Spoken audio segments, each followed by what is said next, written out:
Refraction through a prism. देखो prism कोई भी एक ऐसा ऑप्टिकल इंस्ट्रूमेंट है जिसका काम है आने वाली लाइट रे की डायरेक्शन को चेंज करना। ठीक, तो प्रिज्म बेसिकली क्या करता है, लाइट रे को अपने बेस की तरफ बेंड करता है। अगर हम लोग किसी एक प्रिज्म का डायग्राम बनाएं तो प्रिज्म ट्रायंगुलर शेप का होता है, ये तो आई थिंक आप सब लोग जानते होंगे, है ना। इस तरीके का अगर हम लोग एक प्रिज्म बनाने की कोशिश करें तो देखो जरा, प्रिज्म जो होगा वो 3D में अगर आप बनाओगे तो वो कुछ इस तरीके का देखने को मिलेगा।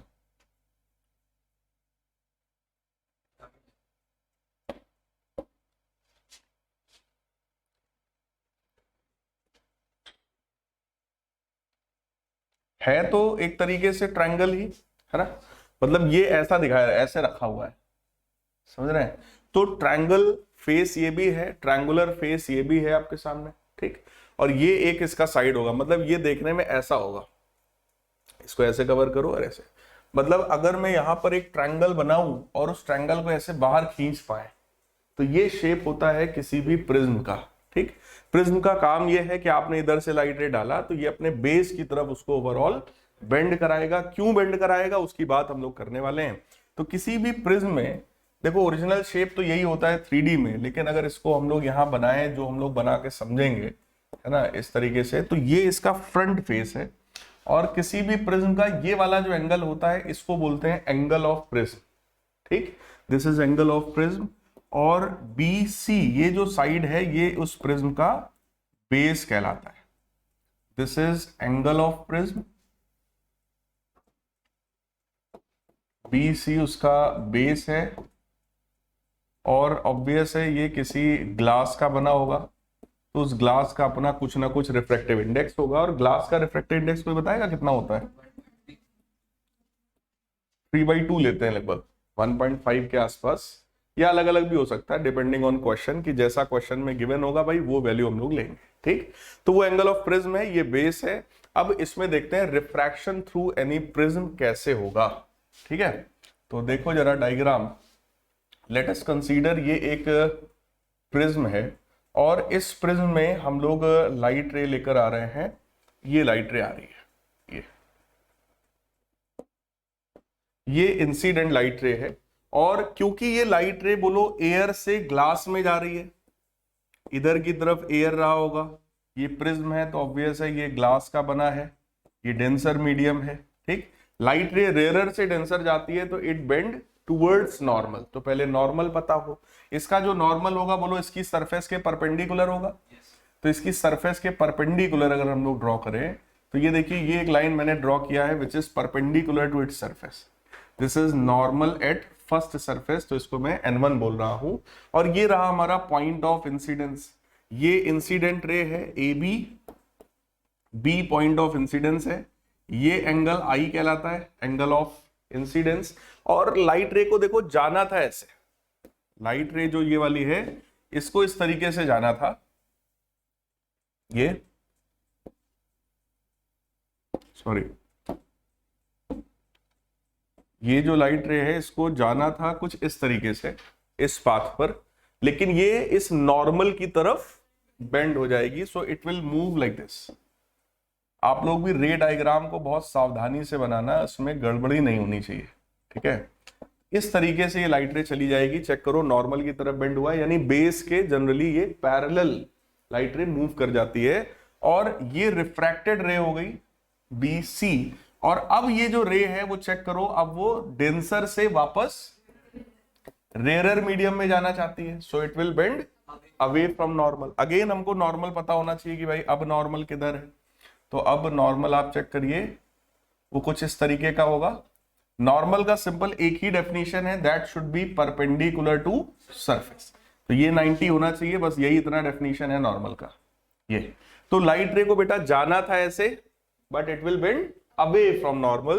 तो ये ओवरऑल अगर आपने देखा हो पूरा रे डायग्राम, तो ये क्या हुआ, आने वाला लाइट रे बेसिकली बेंड किधर की तरफ हुआ, बेस की तरफ। देखो, जिसको जाना था ऐसे वो ऐसे चला गया, तो ये ओवरऑल इसके बेस की तरफ बेंड हुआ। तो प्रिज्म ने काम क्या किया बताओ? प्रिज्म ने बेसिकली क्या किया, इंसिडेंट लाइट रे को अपने बेस की तरफ बेंड करा दिया। तो प्रिज्म का काम क्या है, लाइट रे की डायरेक्शन को चेंज करना, मोटा मोटा। ठीक, तो ये एक रे ऑफ लाइट था, इसको हम लोग ए बी को बोल सकते हैं, we can say it as incident ray. ये हो गया इंसिडेंट रे।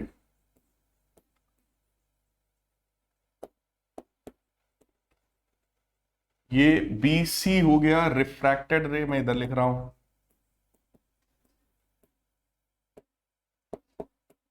और सी डी को क्या बोलेंगे, इमर्जेंट रे। दिस इज इमर्जेंट रे। ये बेटा एंगल ऑफ इंसिडेंस है, सबको दिख रहा है। ये वाला एंगल कौन सा होगा, एंगल ऑफ रिफ्रैक्शन। ये भी एंगल ऑफ इंसिडेंस है, ठीक, और ये एंगल ऑफ इमर्जेंस। लेकिन सिमिलरिटी बनाने के चक्कर में किताब वाले क्या करते हैं, इसको लिख देते हैं आर डैश और इसको लिख देते हैं आई डैश। बट ये कॉन्सेप्चुअली देखा जाए तो this should be i dash and this should be r dash. लेकिन एक जैसा दिखाई पड़े, अभी कुछ इक्वेशंस हम लोग बनाने वाले हैं, वो इक्वेशंस एक जैसी दिखाई पड़े, इस वजह से किताब वाले क्या करते हैं, आर और इसको आर डैश और इधर आई था और इसको आई डैश, ऐसा कर लेते हैं सिर्फ सिमेट्री बनाने के लिए। अगर ना भी करें तो कोई दिक्कत नहीं है, अगर मैं यहाँ पे आई डैश यहाँ आर डैश में लिख ही दूं तो कोई उसको काट नहीं सकता, वो 100% सही है।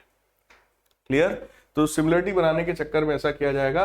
अब हम लोगों ने क्या काम किया, देखो इस रे को अगर हम लोग यहाँ थोड़ा आगे बढ़ा दें तो ये चेक करो, यहाँ पर एक ट्रायंगल फॉर्म कर लेगा, इस पॉइंट पर ये इंटरसेक्ट कर जाएगा। तो इसका मैं नेमिंग करता हूं, अगर इस प्रिज्म का नाम लिया जाए P, ये Q है और इसको R बोल दें, तो PQR हो गया प्रिज्म। ये हो गया बेटा एंगल ऑफ प्रिज्म, और PQR इसको लिख देते हैं S। ठीक है, अब आइए एक एक करके देखते हैं यहाँ पे क्या क्या पता है और क्या क्या इक्वेशंस हम लोग बना सकते हैं। तो देखो यार, यहाँ पे सबसे पहली बात तो ये है कि अगर ये एंगल I है तो ये वाला एंगल कोई बता सकता है ये कितना होगा, दिख रहा है सबको, ये एंगल I माइनस R हो जाएगा। ठीक, सिमिलरली ये वाला एंगल कितना होगा, कुछ हम लोगों ने गड़बड़ किया है क्या, इसको तो मतलब गड़बड़ क्या, सही तो है ही है, थोड़ा सा काम और हम लोग को करना चाहिए। और वो काम ये है कि हम लोग इसको थोड़ा पीछे खींच देते हैं यहाँ पे। ठीक है, ये कौन सी रे थी, इमर्जेंट रे। इमर्जेंट रे को जो हम लोगों ने पीछे मिलाया तो बेटा ये एंगल बना, इसको बोलेंगे एंगल ऑफ इमर्जेंस। डेल्टा से डिनोट करते हैं एंगल ऑफ इमर्जेंस। मतलब इंसिडेंट लाइट रे और इमर्जेंट लाइट रे के बीच का एंगल क्या कहलाता है, एंगल ऑफ इमर्जेंस। ठीक, तो ये हो गया एंगल I माइनस आर, और सिमिलरली ये I डैश है, ये R डैश है, तो ये वाला एंगल कितना होगा, it is I dash minus R dash. Correct? तो जरा चेक करो, ये S है, इस वाले पॉइंट को भी एक नाम दे देते हैं, मान लो T नाम दे दिया मैंने। ट्रायंगल BTC में चेक करना, ट्रायंगल BTC में डेल्टा जो है क्या वो एक्सटीरियर एंगल है, और एक्सटीरियर एंगल इंटीरियर दो एंगल्स के सम के बराबर होता है। So in triangle we can write, in triangle BTC delta angle is equal to sum of I minus R plus I dash minus R dash, ऐसा लिख सकते हैं। I वाले एंगल को एक साथ करिए तो ये बनेगा angle I plus angle I dash, और R वाले एंगल्स को एक साथ करिए तो ये बनेगा minus R plus R dash. ये हमारी इक्वेशन नंबर 1 हो गई। This is equation number 1। इसका भी आगे जब यूज आएगा तो हम लोग इसको यूटिलाइज कर लेंगे। This is our equation number 1। इतनी बात समझ में आई? ठीक, अब किसी भी प्रिज्म में अगर देखा जाए तो ये जो एंगल डेविएशन का एंगल है, ये एंगल ऑफ डेविएशन बेटा डिपेंड करता है एंगल I पर। मतलब अगर एक प्रैक्टिकल करके देखा जाए, यहां भी प्रिज्म नहीं तो हम लोग करके देख सकते थे। अगर एक ऐसा प्रिज्म यहां लिया जाए और एक लेजर लाइट से आप इधर से लाइट इसमें इंसर्ट करो, वो लाइट ऐसे आएगी, ऐसे ये डेविएट होगा बेस की तरफ। जैसे जैसे इस लेजर को आप ऐसे से उठाते जाओगे उठाते जाने का मतलब है जो इंसिडेंट रे ऐसे आ रहा है वो ऐसे ऐसे ऐसे ऐसे बढ़ेगा, यानी एंगल आई को हम क्या कर रहे हैं, कम कर रहे हैं। मतलब एंगल आई को कम और एंगल आई को ज्यादा करके, है ना, मान लो ये लेजर है, ये ऐसे लाइट रे आ रहा है, तो इसको मैं ऐसे करके और ऐसे करके अगर डिफरेंट डिफरेंट एंगल्स पर हम लोग इस डेल्टा को ऑब्जर्व करें तो इसका ग्राफ कुछ ऐसा देखने को मिलता है कि जब हम इसको इंक्रीज करेंगे, एंगल आई को अगर हम लोग इंक्रीज करेंगे, देखिए मैं आपको बना के दिखा रहा हूं ग्राफ आएगा कैसे। एक्स एक्सिस पर अगर हम लोग कंसीडर कर लें एंगल आई को, एंगल ऑफ इंसिडेंस, और वाई एक्सिस पर कंसीडर कर लें इस डेल्टा को, तो इसका ग्राफ कुछ ऐसा आता है। मतलब जैसे जैसे एंगल ऑफ इंसिडेंस हम बढ़ा रहे हैं, पहले तो डेविएशन का एंगल कम हो रहा है, एक पर्टिकुलर वैल्यू पर वो एंगल क्या हुआ, मिनिमम हुआ। यहां पर चेक करिए, यहां पर ये मिनिमम हुआ, और इसके जस्ट बाद फिर से इसकी वैल्यू क्या हो गई, बढ़ने लगी। क्लियर? तो ये वो पॉइंट मिला, ये वो एंगल ऑफ इंसिडेंस मिला जिसके करस्पॉन्डिंग डेल्टा कितना है, मिनिमम है। और ये हमने प्रैक्टिकली करके देखा कि जैसे जैसे हमने लेजर को ऊपर नीचे शिफ्ट किया, एंगल ऑफ इंसिडेंस चेंज हुआ। ठीक, किसी एक पर्टिकुलर एंगल पर, और वो एंगल ऐसा था जिस समय एंगल आई डैश के बराबर था, और एंगल आर जो है वो एंगल आर डैश के बराबर था। मतलब ये जो एंगल आएगा जिस पर डेविएशन मिनिमम मिल रहा है, उस समय आई डैश के बराबर होगा और आर डैश के बराबर होगा। इसी पर्टिकुलर एंगल पर डेविएशन विल बी मिनिमम, ये हमको प्रैक्टिकली पता चला। इसके बाद फिर से डेविएशन जो है बढ़ने लगा। क्लियर? तो एक मिनिमम वैल्यू मिल गई एंगल ऑफ डेविएशन की, कि भाई ये जो प्रिज्म है ये मिनिमम इतना एंगल तो डेविएट कराएगा ही कराएगा।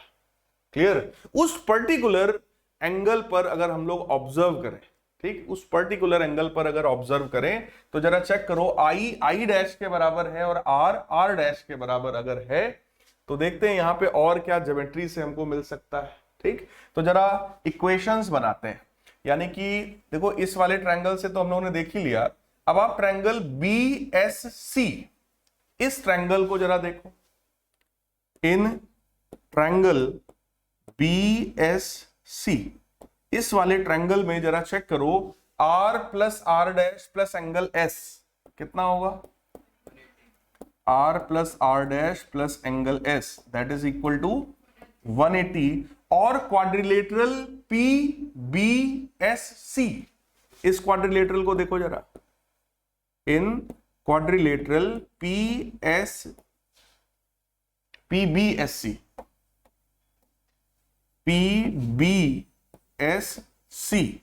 इस वाले क्वाड्रिलेटरल में चेक करो, क्या चारों एंगल्स का सम 360 होता है? उनमें से दो एंगल कितने हैं, ये भी 90, ये भी 90, तो दो मिलके 180 हो गए। यानी बचे दो का सम कितना है भाई, यानी angle P plus angle S कितना है? तो इन दोनों इक्वेशन से कुछ काम का मिल सकता है क्या? क्या मिल सकता है? फ्रॉम इक्वेशन 2 and 3, बताओ भाई क्या मिल सकता है? From equation 2 and 3, R plus r dash बराबर क्या ऐसा मिलेगा, R plus r dash is equal to angle P। एक ये हमको मिल गया, काम की चीज मिल गई। ये न्यूमेरिकल्स में भी बेटा काम में आ जाता है ये सेम फार्मूला। ठीक है, तो ये हो गई हमारी इक्वेशन नंबर 4। 4 इक्वेशंस हमारे पास आ गई, इक्वेशन 1, इक्वेशन 2, 3 और 4। कितना क्लियर है? अब इसके आगे की बात करते हैं यार। देखो, अगर मिनिमम डेविएशन की हम लोग बात करें तो एंगल आई डैश के बराबर है। ये दोनों एंगल्स बराबर हैं तो क्या यार 2i लिखा जा सकता है, और एंगल आर डैश के बराबर है तो यहां पे 2r लिखा जा सकता है। क्लियर? यहां से i निकालो, यहां से r निकालो, और हमारा इंटरेस्ट है इससे होने वाले रिफ्रैक्शन में। वो तो रिफ्रैक्शन ही रहा है ना, तो रिफ्रैक्शन का फॉर्मूला तो एक ही है, कौन सा? Snell's law, sine i by sine r बराबर कांस्टेंट n2 बाई n1। वही फॉर्मूला हम लोग यहाँ पे लगाने वाले हैं, क्योंकि हमारी हेडिंग भी देखो वही थी, रिफ्रैक्शन थ्रू अ प्रिज्म। तो हमें सिर्फ रिफ्रैक्शन का फॉर्मूला लगाना है, उसी चक्कर में ये सब कलाकारी हम कर रहे हैं। क्लियर? तो हम लोग पहले आई निकालेंगे फिर आर निकालेंगे। तो मैं नेक्स्ट पेज पे सेम चीज को आपको समझा रहा हूं, देखिए जरा। फॉर डेल्टा मिनिमम, इक्वेशन 1 से हमें क्या मिलेगा? इक्वेशन 1 से क्या मिलेगा? Delta minimum is equal to 2i minus r plus r dash angle P। देखो अगर हम यहां 2r भी लिख देते तो हम i की वैल्यू कैसे निकालते? बात समझ रहे हो? तो ये क्या बन जाता? डेल्टा मिनिमम बराबर 2i माइनस 2r। गलत ना होता, सही वो भी है, लेकिन फिर फायदा क्या हुआ भाई? हम तो पहले आई निकालना चाहते हैं फिर आर निकालना चाहते हैं, दोनों को sine i by sine r में डालना चाहते हैं, तब तो कुछ वैल्यू मिलेगी। अगर फिर एक इक्वेशन बना लोगे आई माइनस आर बराबर समथिंग, तो फायदा क्या हुआ? इसलिए हमने यहां पे केवल आई एंगल को निकाला। इससे देखो फायदा हमारा ये हुआ कि एंगल आई की वैल्यू अपने को मिली, and that value is delta minimum plus angle P by 2।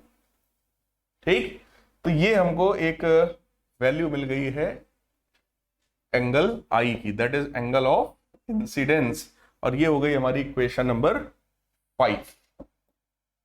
Correct? Similarly ये पीछे वाली इक्वेशन से अगर r और r डैश दोनों बराबर हैं तो क्या 2r is equal to angle P हो जाएगा? बोलो भाई, 2r is equal to angle P। तो यहां से बेटा एंगल r कितना मिलेगा? Angle P by 2। तो अगेन एक और रिजल्ट आ गया हमारे पास। This is equation number 6। Now using Snell's law, using Snell's law we can write sin I कितना है? Delta minimum plus angle P by 2 divided by sine R कितना है? Angle P by 2 is equal to refractive index of second medium. Second medium कौन था? Glass, with respect to air, यानी refractive index of glass upon refractive index of air. Air का refractive index कितना होता है? 1। ठीक, तो इसको हम लोग सीधे सीधे क्या लिख सकते हैं? Refractive index of glass. तो ये हमारे पास बेटा रिफ्रैक्शन का, रिफ्रैक्शन थ्रू प्रिज्म का आ गया एक फॉर्मूला। कोई डाउट हो भाई इसमें तो बताइए, क्या फॉर्मूला आया? Sine delta M plus angle of prism upon 2 divided by sine angle of prism upon 2 is equal to refractive index of the prism. Clear है?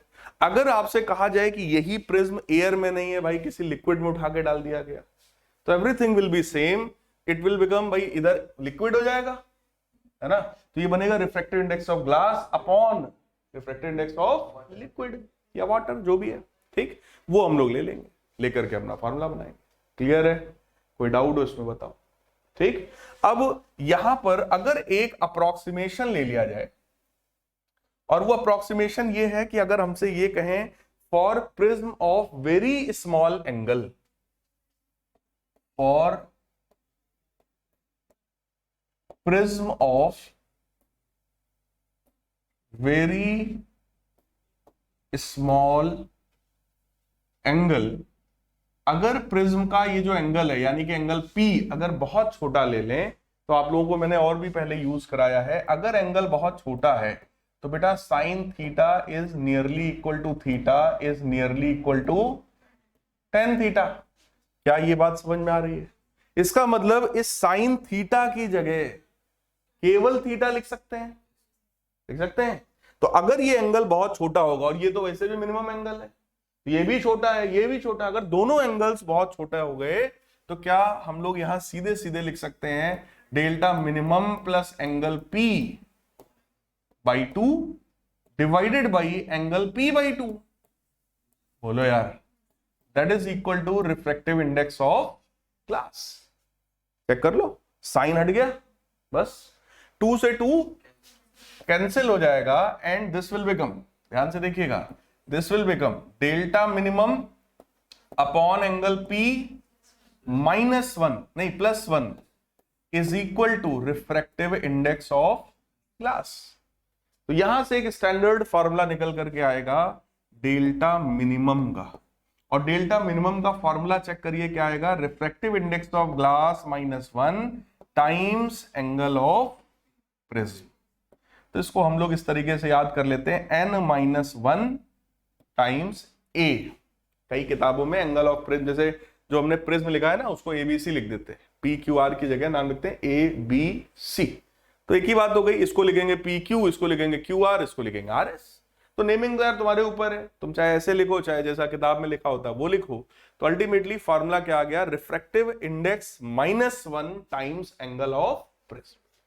लेकिन ये कब अप्लाई होगा, जब angle of prism is very very small. और very small का मतलब होता है 1 डिग्री, 2 डिग्री, 4 डिग्री, ज्यादा से ज्यादा 5 डिग्री, 8 डिग्री, इससे ज्यादा एंगल ऑफ प्रिज्म नहीं होना चाहिए। क्या ये बात समझ में आई?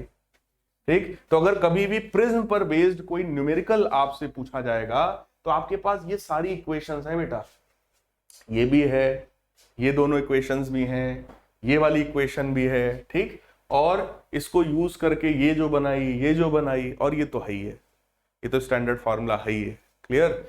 इन इक्वेशंस का बड़ा काम आता है न्यूमेरिकल में, और कई बार इसका काम आ जाता है और ये हमें पता चला ध्यान ही नहीं है, हमने सोचा ही नहीं इस तरीके से। बात समझ में आई? ठीक। अब जैसे वो जो लिखा हुआ है उससे हम लोग को रिजल्ट मिल जाता है क्या, जो हम लोगों ने निकाला था, कहाँ निकाला है, ये निकाला है, नहीं, यहीं से एक रिजल्ट और मिल जाता है क्या, अगर r प्लस r डैश की जगह यहीं पर मैं लिख दूं एंगल P, यहीं पे, ठीक है, तो देखो जरा क्या मिलेगा हमको रिजल्ट पे।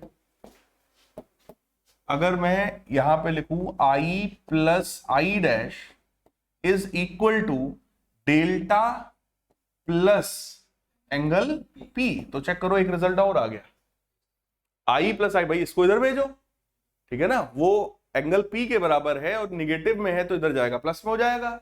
इसका मतलब angle of incidence plus angle of emergence is equal to prism angle plus angle of deviation. तो एक रिजल्ट भाई ये भी अपने पास है। तो न्यूमेरिकल्स में ये सब काम में आ जाता है। अभी मैं न्यूमेरिकल जब आपको करवाऊंगा तो देखिएगा, तो कुछ न्यूमेरिकल में हो सकता है इसका भी यूज हो जाए सीधे सीधे, ठीक है। तो ये सब थोड़ा सा दिमाग में रखना, बाकी डेरिवेशन कोई बहुत टफ नहीं है, ठीक, सिंपल फार्मूला है n-1 times angle of prism.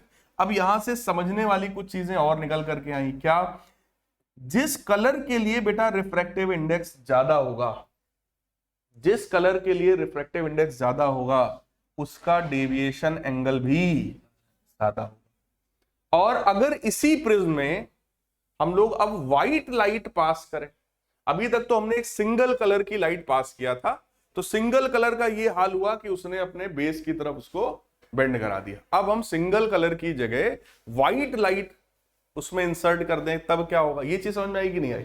आगे बढ़े। अब अगर इसमें हम लोग बेटा व्हाइट लाइट इंसर्ट करें तो जरा चेक करिए, इस प्रोसेस का नाम क्या होता है, dispersion of light. So we are going to study dispersion of light. Dispersion of white light का मतलब यह है कि अगर हम लोग प्रिज्म में एक व्हाइट लाइट पास करेंगे, इस तरीके से हम लोग मान लो व्हाइट लाइट ले आए, ये तो ये क्या करेगा, यहीं से उनको अपने हिसाब से भाई बेंड कराएगा। ये देखो, सॉरी,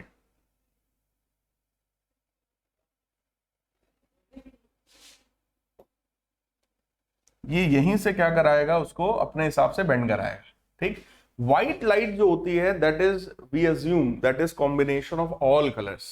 व्हाइट लाइट में सारे कलर्स होते हैं, तो अगर इंसिडेंट लाइट रे जो है वो व्हाइट लाइट है, व्हाइट लाइट यानी सनलाइट भी कह सकते हैं, ठीक। तो अगर ये सनलाइट है तो ये, इसमें ढेर सारे कलर्स हैं। विजिबल लाइट का वेवलेंथ कितना होता है, 400 टू 700 नैनोमीटर, ठीक। 1000 में लिख रहे हो तो एंगस्ट्रॉम में जाओगे, 4000 से 7000 एंगस्ट्रॉम। और सोचो 400 से 700 नैनोमीटर के बीच में देयर आर इनफाइनाइट वेवलेंथ्स। मतलब इसमें बहुत सारे वेवलेंथ्स, अलग अलग वेवलेंथ्स, और अलग अलग वेवलेंथ का मतलब अलग अलग कलर। क्लियर? तो अलग अलग कलर का मतलब व्हाइट लाइट में तो सारे ही कलर्स हैं, और जैसे ही ये कलर्स यहां पर आते हैं, अब हर एक कलर के लिए रिफ्रैक्टिव इंडेक्स जो है वो अलग अलग है। ठीक, अगर रिफ्रैक्टिव इंडेक्स चेक करो अलग अलग है, तो सबके लिए एंगल डेल्टा भी अलग अलग है। क्लियर?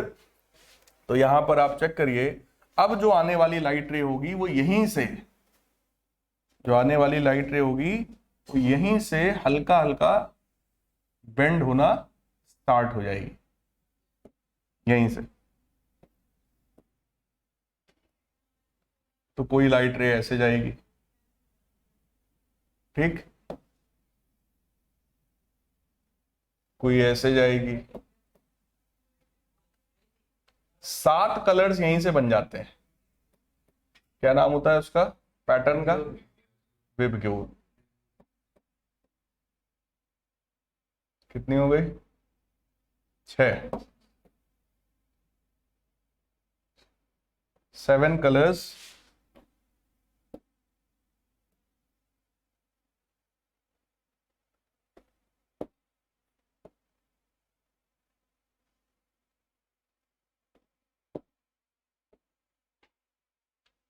कई बार इसका कारण पूछते हैं कि क्यों होता है, तो क्या बताओगे भाई कि अलग अलग कलर्स में या अलग अलग ये 7 पार्ट्स में क्यों ब्रेक हुआ? क्या बताएंगे इसका रीजन है? हाँ, because of different wavelengths they have different refractive index, और सबका रिफ्रैक्टिव इंडेक्स अलग अलग है, so they have different angle of deviation also, है ना? So splitting of white light when it is passed through a prism is called dispersion of light। और ये जो पैटर्न फॉर्म होता है यहां पर, अगर यहां पर एक स्क्रीन लगाई जाए इस तरीके से, इस स्क्रीन पर ये जो कलर्स यहां पर फॉर्म होंगे उसका क्या सीक्वेंस होता है भाई? Violet, indigo, blue, green, yellow, orange, red. Clear? इसको बाकी हम लोग बढ़ा सकते हैं यहां तक।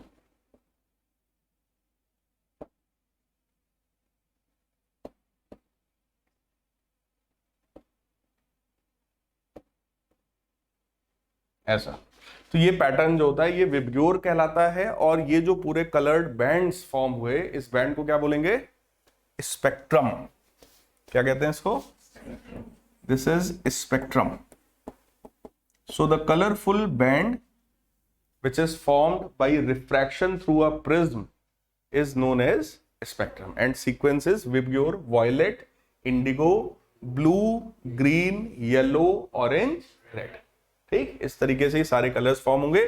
और यहां पर एक चीज और ऑब्जर्व करने लायक है, वो ये है कि इंसिडेंट लाइट रे का डायरेक्शन चेक करिए, ऐसा था, this was direction of incident light, ऐसे जाना था इंसिडेंट लाइट रे को, बट उसने सारे कलर्स को अपने अपने हिसाब से बेंड कराया। सबसे ज्यादा बेंडिंग किस कलर की हुई है भाई? तो सबसे ज्यादा एंगल ऑफ डेविएशन किसके लिए होगा, और सबसे कम डेविएशन किसका हुआ है? रेड का। क्लियर? ठीक, इससे क्या रिजल्ट निकालोगे इस डायग्राम को देख करके आप?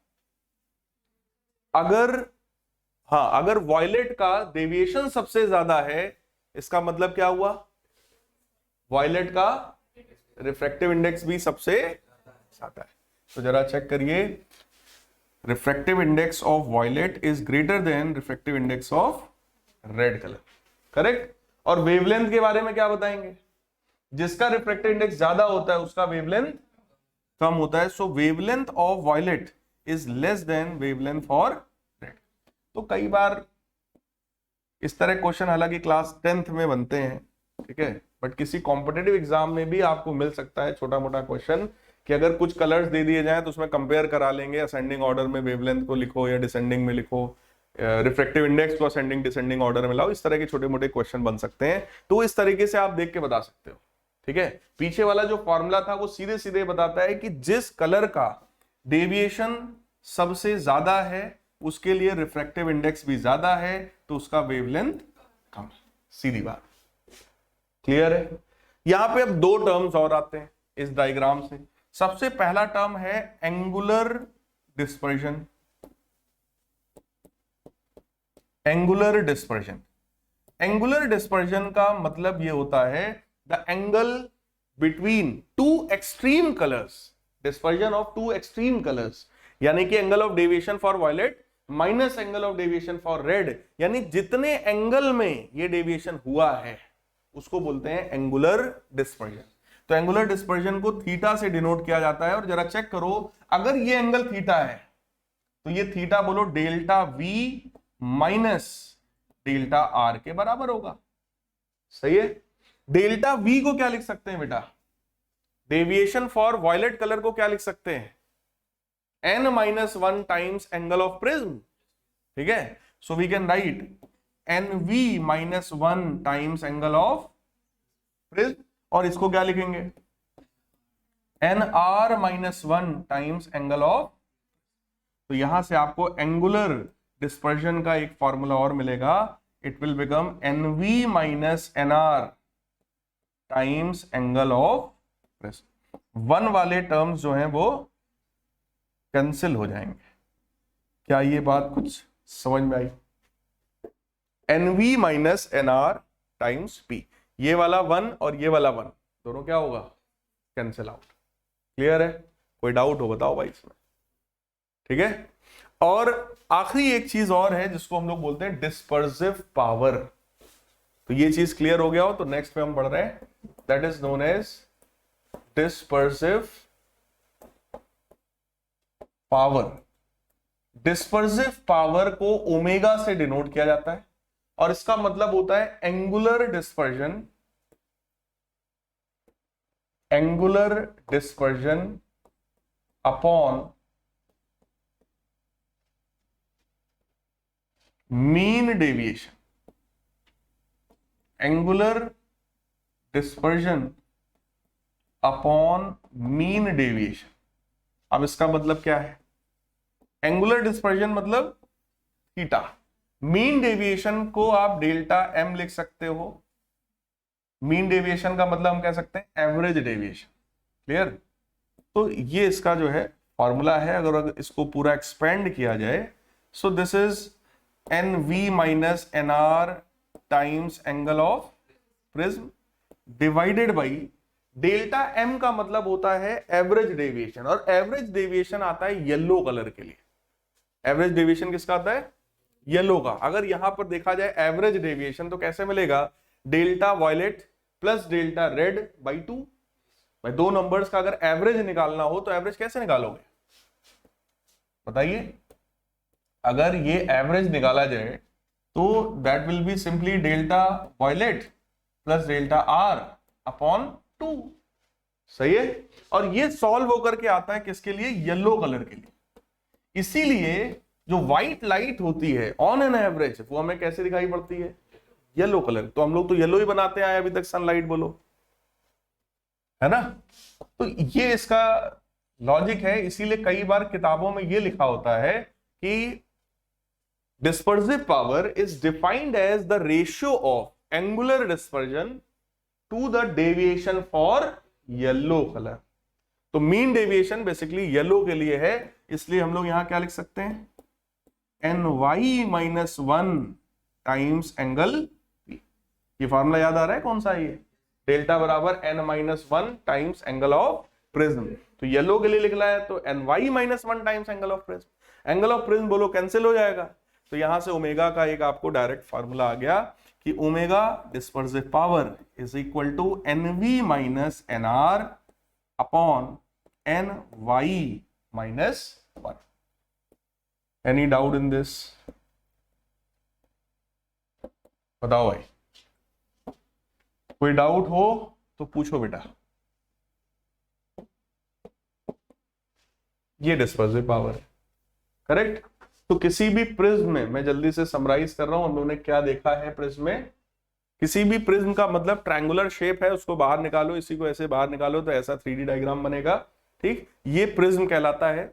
और किसी भी प्रिज्म का काम है आने वाली लाइट रे को बेस की तरफ बेंड कराना। ठीक, यहां पर सबसे पहले ये एंगल आई था, ये एंगल आर था, इसको आर डैश इसको आई डैश माना है सिमेट्री बनाने के चक्कर में। ठीक, ये कौन सा कॉन्सेप्ट था जिसमें एक्सटीरियर एंगल इंटरनल दो एंगल्स के सम के बराबर होता है, तो ये सम का इक्वेशन हमने बनाया। फिर यहां पर हमने देखा कि भाई आर प्लस आर डैश और एंगल एस इन तीनों का सम 180 है, क्योंकि ट्रायंगल के तीनों एंगल्स का सम 180 होता है। फिर इसका और इसका भी सम 180 निकला, क्योंकि बाकी दो एंगल्स 90-90 है। यहां से पता चला कि भाई डेल्टा एस यहां भी है, ये मतलब एंगल एस यहां भी है, 180 यहां भी है, इसका मतलब आर प्लस आर डैश को मैं एंगल पी के बराबर लिख सकता हूं। क्लियर, और उसमें भी अगर हम लोग डेविएशन को चेक करते हैं तो पर्टिकुलर एंगल ऑफ इंसिडेंस पर ये डेविएशन मिनिमम हो जाता है, और ये तब होता है जब आई आई डैश के बराबर हो और आर आर डैश के बराबर हो। तो मिनिमम डेविएशन की कंडीशन पर हम लोगों ने आई और आर की वैल्यू निकाला, स्नेल्स लॉ में उस फार्मूले को उठा के रख दिया। ठीक, ये एक हमारा रिफ्रैक्शन थ्रू प्रिज्म का एक फार्मूला आ गया। अगर इसमें भी अज्यूम किया जाए कि एंगल ऑफ प्रिज्म बहुत छोटा है तो साइन थीटा की जगह केवल थीटा आएगा। ठीक, 2 से 2 कैंसिल होगा, बनेगा delta M plus angle P upon angle P, like this.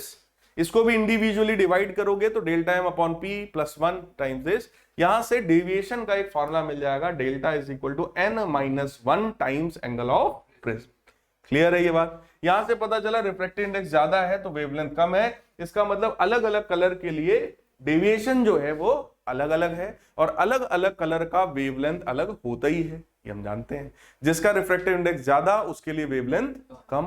Clear, तो इससे ये पता चला कि अगर व्हाइट लाइट पास किया जाएगा तो 7 कंपोनेंट कलर्स में टूट जाएगा। तो इस तरीके से ये 7 कंपोनेंट कलर्स में व्हाइट लाइट को ब्रेक करता है, और उसका एक 2 डेफिनेशन छोटी छोटी मिली। सबसे पहली है एंगुलर डिस्पर्जन, यानी जितने एंगल में डिस्पर्जन हो रहा है वो एंगुलर डिस्पर्जन है। So that is deviation for violet minus deviation for red.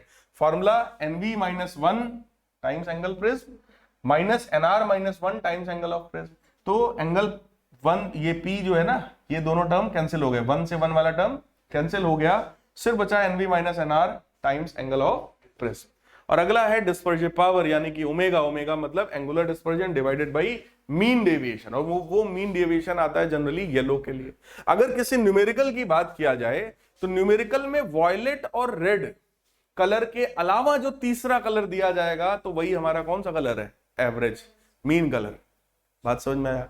Violet और रेड की पोजीशन फिक्स है, मीन डेविएशन जनरली येलो के लिए आता है, लेकिन कई बार न्यूमेरिकल बनाते समय वो येलो की जगह ऑरेंज का दे देंगे या किसी और कलर का। तो जो इन वॉयलेट रेड के अलावा जो कलर होगा तो इसी पैटर्न का ही होगा, कोई है ना, इंडिगो दे दें, ब्लू दे दें, ग्रीन, येलो, ऑरेंज, रेड, कोई भी दे दें। वॉयलेट रेड के अलावा, वॉयलेट रेड का पोजीशन फिक्स है, नीचे जो भी कलर आएगा बस वही उठा के रख देंगे, NY माइनस 1। बात समझ में आया? इससे मिल जाएगा हमको डिस्पर्सिव पावर। एनी डाउट इन refraction through any prism? Prism के थ्रू रिफ्रैक्शन में बस इतना ही है। अगला कॉन्सेप्ट जो होता है वो प्रिज्म से अलग है, और उस कॉन्सेप्ट का नाम है scattering of light. So next concept we have is scattering of light. कोई बताएगा स्कैटरिंग ऑफ लाइट क्या होता है? What is scattering of light? Light के रास्ते में देखो, ये बेसिकली लाइट के पार्टिकल नेचर को रिप्रेजेंट कर रहा है। Scattering of light represents particle nature of light. तो स्कैटरिंग ऑफ लाइट का मतलब ये हुआ कि light is composed of photons.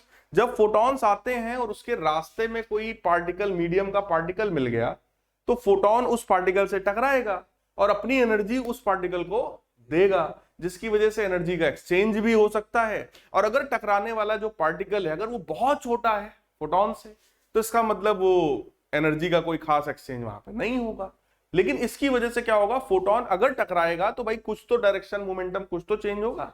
ठीक, इसी को बोलते हैं स्कैटरिंग ऑफ लाइट, यानी लाइट का बिखर जाना। तो लाइट के रास्ते में जब कुछ मीडियम के पार्टिकल्स आते हैं तो लाइट की स्कैटरिंग होती है। वैक्यूम में लाइट की स्कैटरिंग नहीं होती है। बात समझ में आया? तो लाइट ये बेसिकली क्या है, ये फोटॉन्स यानी लाइट का पार्टिकल और मीडियम का पार्टिकल, उन दोनों के इंटरैक्शन से होने वाला एक प्रोसेस है जिसको बोलते हैं scattering of light. So it is a process related with interaction of light particle, photons and medium particles. Clear. लेकिन स्कैटरिंग तब हो पाती है जब मीडियम पार्टिकल का जो साइज है यानी डायमीटर जो है वो लाइट के वेवलेंथ के कंपैरेबल हो। विजिबल लाइट की बात करें तो 4000 से 7000 एंगस्ट्रॉम होता है, तो मीडियम पार्टिकल का जो साइज है वो भी इसी रेंज में होना चाहिए। क्लियर, वो होगा तभी वो स्कैटरिंग करा पाएगा। तो सबसे पहली चीज तो यही है, स्कैटरिंग का डेफिनेशन क्या होता है। तो डेफिनेशन आपकी बुक में भी है और वैसे भी आप सीधे एक लाइन में लिख सकते हो, it is a process, it is a phenomena which happens due to interaction between photons and medium particles. ठीक, there are two types of scattering of light. सबसे पहला होता है इलास्टिक स्कैटरिंग। इलास्टिक स्कैटरिंग, इसी को रेलेज स्कैटरिंग भी कहते हैं। It is also known as Rayleigh scattering.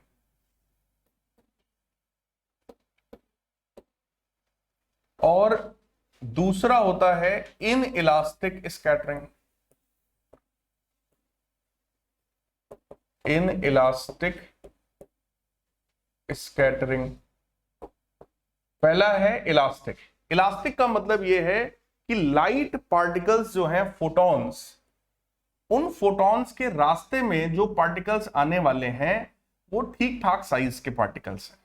मतलब वो कोई ऐसे पार्टिकल्स नहीं हैं जिनको हम एकदम से इग्नोर मार दें। ठीक, बहुत ज्यादा छोटे पार्टिकल्स नहीं है। तो होगा क्या, देखिए जरा, दो सीन हो सकता है फोटॉन्स के रास्ते में। एक तो सीन ये है कि पार्टिकल्स ऐसे ऐसे, वैसे आप सबको पता है फोटॉन खुद ही बहुत छोटा होता है ना। तो ये, जबकि मैंने बड़े वाले को फोटॉन दिखाया है। क्लियर, फोटॉन के कंपैरिजन में पार्टिकल्स अगर इस तरह के हैं, ऐसे टाइप के, और एक केस ये है जिसमें ऐसे टाइप के होंगे। क्लियर, अगर ये वाला सीन है तो इसको हम लोग बोलेंगे रेलेज स्कैटरिंग। ये वाला सीन है तो इसको हम लोग क्या बोलेंगे, इन इलास्टिक स्कैटरिंग। यानी फोटॉन्स के रास्ते में आने वाले जो पार्टिकल्स हैं, अगर उनका साइज उसके वेवलेंथ से कम है, यानी पार्टिकल्स का जो साइज है small a, that is very much less than wavelength of light. तो ऐसे में क्योंकि पार्टिकल्स का साइज बहुत कम है, तो फोटॉन्स और उन पार्टिकल्स में एनर्जी का कोई खास एक्सचेंज नहीं होगा, ना एनर्जी का एक्सचेंज होगा। एनर्जी का अगर एक्सचेंज नहीं होगा तो उनके वेवलेंथ और उनकी फ्रीक्वेंसी में कोई भी चेंज नहीं आएगा। यानी कि स्कैटरिंग तो होगी लेकिन वेवलेंथ और फ्रीक्वेंसी विल रिमेन अनचेंज्ड। यानी कि यहां पर हम एक पॉइंट लिख सकते हैं कि wavelength and frequency of scattered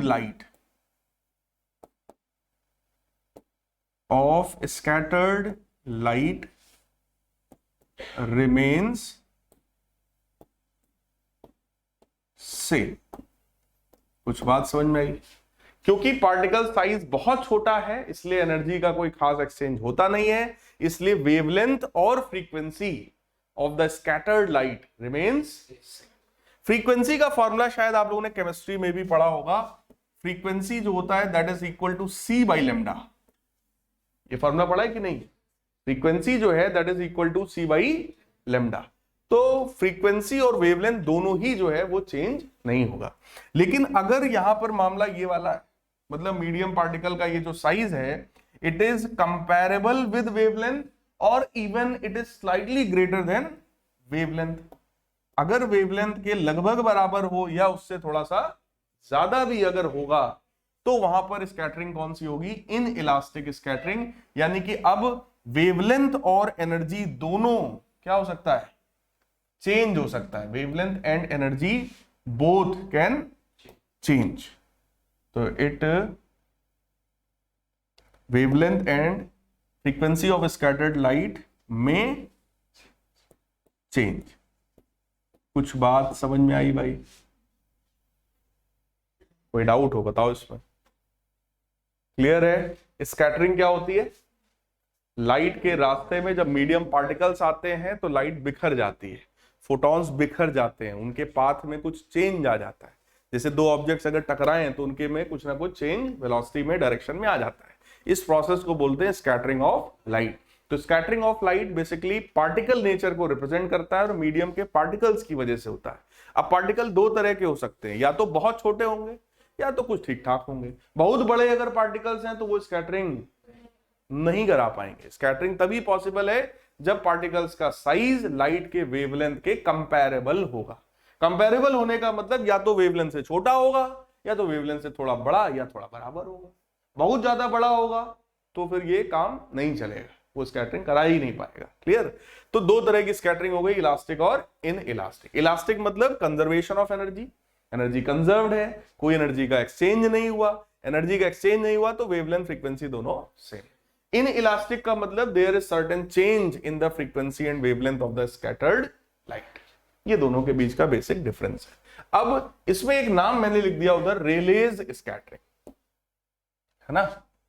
तो इससे रिलेटेड एक लॉ है आपके सिलेबस में जिसको बोलते हैं Rayleigh's law of scattering.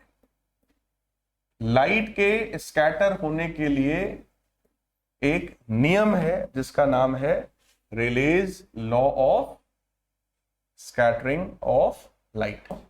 Light के स्कैटर होने के लिए नियम बड़ा सिंपल सा है। Intensity of the scattered light is inversely proportional to fourth power of wavelength। जिस कलर के लिए वेवलेंथ ज्यादा है उस कलर की लाइट का जो इंटेंसिटी होगा वो कम होगा। यानी आप मोटा मोटा दिमाग में रख सकते हो, scattering is inversely proportional to wavelength to the power 4। Wavelength अगर बढ़ेगा तो स्कैटरिंग उस कलर का कम होगा। अब आप मुझे ये बताओ, वेवलेंथ किस कलर का ज्यादा होता है? मतलब रेड कलर की स्कैटरिंग सबसे, इसका मतलब सीधा सीधा रिजल्ट आया, wavelength of red is very high, so intensity for the red colour will be very low. That means we can write scattering of red colour is very very low. Red colour की scattering बहुत बहुत कम होती है। Clear? और इसका एक मतलब और हुआ, इसी वजह से जितने भी डेंजर सिग्नल्स होते हैं वो सब रेड कलर के होते हैं ताकि दूर से दिखाई पड़ जाए। ट्रेन है तो ट्रेन में आगे जो लाइट वाइट लगी होती है, अगर रोकने का है ट्रेन को तो रेड कलर का वो दिखाते हैं। क्यों? कि अगर कहीं फॉग भी है या कुछ ऐसा धूल धुआं कुछ भी है तो भी रेड कलर की स्कैटरिंग क्योंकि सबसे कम होगी तो रेड कलर जो है दिखाई पड़ेगा। और सबसे ज्यादा वेवलेंथ का अगर कंपेयर करें तो किसका होगा भाई? मतलब कम अगर कंपेयर करें तो वायलेट के लिए। इसका मतलब intensity for violet colour will be most, यानी सबसे ज्यादा स्कैटरिंग किसका होगा भाई? So scattering of violet colour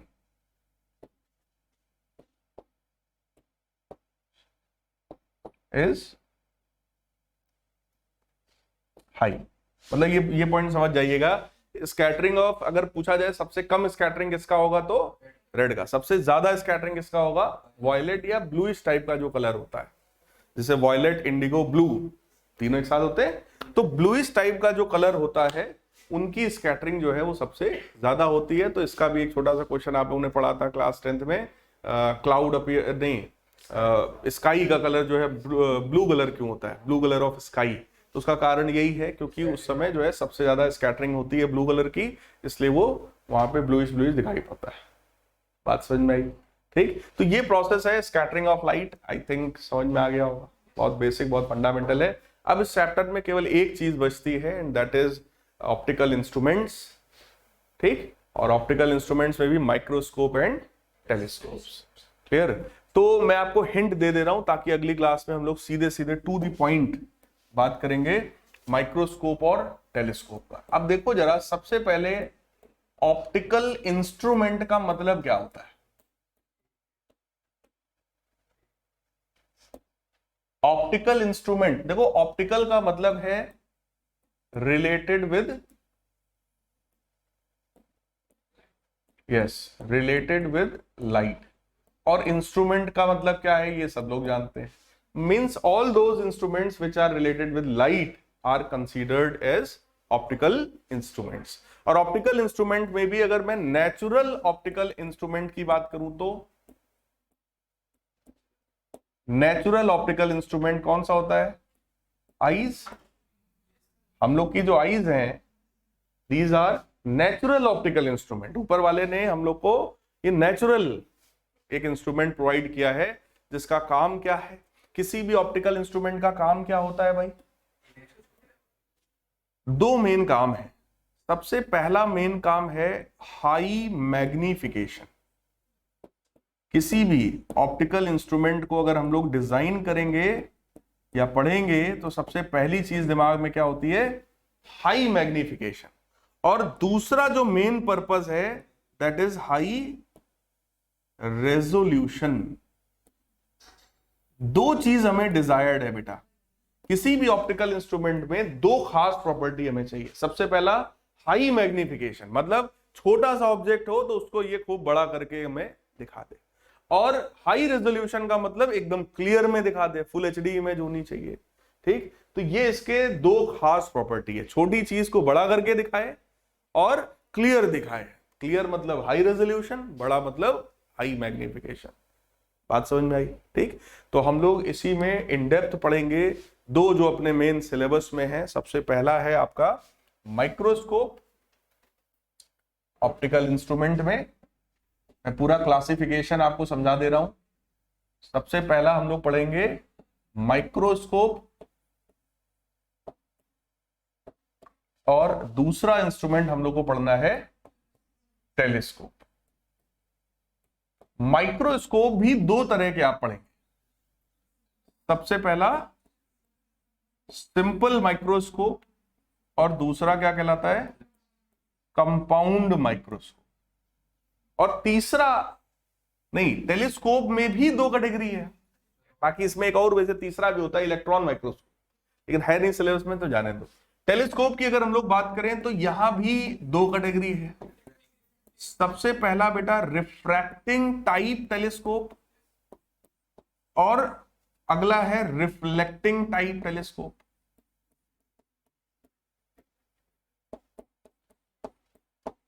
refracting type में भी दो हैं। कौन कौन से? एस्ट्रोनॉमिकल और टेरेस्ट्रियल टेलीस्कोप। और रिफ्लेक्टिंग टाइप में भी दो हैं। रिफ्लेक्टिंग टाइप में भी दो टेलीस्कोप्स हैं। पहला है न्यूटोनियन और अगला है कैसेग्रेन। Newtonian and कैसेग्रेन। अब देखो, माइक्रोस्कोप का काम यह है कि जो चीज बहुत छोटी है उसको बड़ा करके देखना। ठीक, टेलीस्कोप का काम है जो चीज बहुत दूर है और दूर होने की वजह से छोटा दिख रहा है उसको बड़ा करना।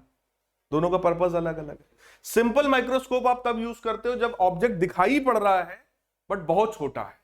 जैसे न्यूज़पेपर में कोई बहुत छोटी लाइन लिखी है, नहीं पढ़ने में आ रही, आंख कमजोर हो गई, तो वहां पर हम यूज करेंगे सिंपल माइक्रोस्कोप। मतलब ऑब्जेक्ट दिख रहा है बट बहुत छोटा है। क्लियर? कंपाउंड माइक्रोस्कोप तब यूज होता है जब ऑब्जेक्ट दिख ही ना रहा हो। बैक्टीरिया, वायरस, ब्लड के अंदर क्या है हमें दिख ही नहीं रहा, तो वहां पर हम कंपाउंड माइक्रोस्कोप यूज करेंगे। शायद आप लोगों ने स्कूल वगैरह में, लैब में देखा है ना, छोटा सा होता है इतना बड़ा, उसमें दो ऐसे निकले होते हैं, उसमें से जाते हैं। फिर अगला है टेलीस्कोप, तो आप समझिए पर्पस क्या है। उसमें भी दो है। रिफ्रैक्टिंग टाइप मतलब जिसमें रिफ्रैक्शन का मेन यूज हो, रिफ्लेक्टिंग टाइप मतलब जिसमें रिफ्लेक्शन का यूज हो। अब रिफ्लेक्शन का क्यों यूज करना है इसकी बात करेंगे अगली क्लास में। ठीक, एस्ट्रोनॉमिकल मतलब जो एस्ट्रोनॉमी में यूज हो, चांद सितारे देखने के लिए। टेरेस्ट्रियल मतलब अर्थ पे खड़े होकर अर्थ के ही किसी चीज को देखने के लिए, जैसे पहाड़ों पे दिखाते हैं, देखो चाइना का बॉर्डर है, पाकिस्तान का बॉर्डर है, दिखाते हैं, तो उसको देखने के लिए आप टेरेस्ट्रियल टेलीस्कोप यूज करोगे। वो मूवीज में दिखाते हैं, हाँ, तो उसको ऐसे पाइप जैसा होता है, उसके थ्रू देखा करते हैं। न्यूटोनियन और कैसेग्रेन ये दोनों जो है रिफ्लेक्टिंग टाइप टेलीस्कोप्स हैं। अगली क्लास में बात करेंगे कि दो क्यों हैं। न्यूटोनियन मतलब न्यूटन ने क्या बताया, और फिर अगला कैसेग्रेन में क्या हुआ। क्लियर? सो नेक्स्ट क्लास में हम लोग को सीधे सीधे टू द पॉइंट स्टार्ट क्या करना है, सिंपल माइक्रोस्कोप एंड मतलब टू द पॉइंट बात करेंगे। क्लासिफिकेशन मैंने आपको बता दिया है। क्लियर? बंद करो बेटा।